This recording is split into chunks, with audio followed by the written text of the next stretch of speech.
you very much for that very warm welcome. It's fabulous to be here in Flagstaff and Arizona. So Robin and I have decided to do a kind of a medley act tonight. So I'm going to read a short piece, then Robin's going to read a longer piece, then I'm going to read another piece, and then he's going to finish up. So the first little piece I'm going to read is just from the beginning of my book, Our Father Who Wasn't There.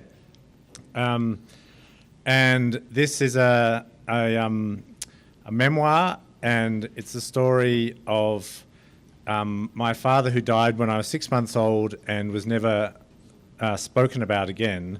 And so it's like a kind of detective story of trying to find out why there was this silence in the family. And when I published the book, and it first came back looking like a real book like this, my 11-year-old son was at last impressed after watching me write this thing for so long, and he couldn't believe I'd actually written a real book. And he said, "Oh, that's great. So can we read it?" Him and his sister, and she was like 14, and I was sort of shocked because I'd never thought of that question coming, and he was, and it's got kind of adult concepts in it. So I kind of ummed and ahed and kind of, and he said, "Well, you'll have to let us read it, Dad, because otherwise when we grow up we'll have to write our own books about how we weren't allowed to read your book." So this is the beginning. I am here, but I'm not here. I am a baby, 6 months old, lying in a cot, helpless, arms waving, fingers gripping and ungripping, catching at the world so large and noisy around me. It's January 1964. Just a few months after JFK was killed in faraway America, a time of violence and high passion, Maryland fading, screaming mop hair on the rise. Clean-cut boys are hunting communists in the jungle. Even at this end of the wireless, in this quiet country town under the flag of Menzies, who is the long-serving Australian Prime Minister, the knives are out, at least in my father's mind. There is a man and a woman and 2 children and a baby in a weatherboard house on a suburban street in a town too small for suburbs, Bridgetown, Western Australia. I am there and I am not there, an eyewitness without an eye, a baby sucking in evidence, absorbing hungrily, aware but uncomprehending. I am the baby, but I can never reach the baby. No matter how far back I travel, looting my memory for the faintest snatch, a moment in the bushes with a cousin, the sailing ship at the end of the blankets, I can't get near. The baby is away down the end of a long corridor, behind heavy doors, locked.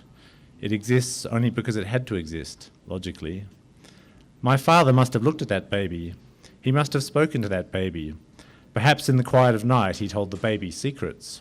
He let it wrap its tiny fingers around one of his huge ones, and they wrestled. When it bawled, he even picked up the baby, stretched like a kitten, and then folded awkwardly into the crook of an arm across his chest. When he died, the baby was 6 months and 9 days old. Did he let it into his confidence? Did he know what he would do that fine hot day? By my mother's bed, which in my memory was wider than a single but smaller than a double, and thus showed that she was neither a child nor intending it to be sharing it with anyone other than me on a Sunday morning, listening to the 8 o'clock radio drama for children. On her bedside table was a black and white photo of my father standing outside a house. Viewed slightly from below, he was looking off into the middle distance. Any hint of the heroic was undercut by a softness in his cheeks, by his clothes, woolen vest over long-sleeved shirt. This photo, never referred to, stood as a sign of her continuing allegiance. She wasn't hiding him away, and neither was she hiding anything from him. This small photograph, propped up in its cheap tin and glass frame, was the only trace of him in the house. Had the small collection of tools in the garage been his, or did they come from my pop, Jack, my mother's father? There were no family photo albums, no other pictures of him on the walls, no bag of golf clubs in the cupboard or old school trophy in a glass cabinet. Just this photo on the bedside table. Not on the mantelpiece in the lounge room, where it might have been up for grabs in any number of semi-public situations, the Rellies bun fight on a Sunday evening, so-and-so dropping in for a cup of tea, a stray friend drifted in from the street. the bedside table, a private space, peaceful as a library, close to her heart, her dream self. I knew who it was in the photo, although I don't know how. She must have told me, I suppose, back when I asked questions. She told me one day he went to sleep and never woke up. The photo was a map of a faraway country. There is the idea of China, and now here is the shape of China, and the shape helps to put a boundary around the idea, because whatever China is or may turn out to be, it will forever fit within that beautifully intricate and specific shape. So Dad, or my father, or even Brian, had a definite shape, and there it was on the bedside table.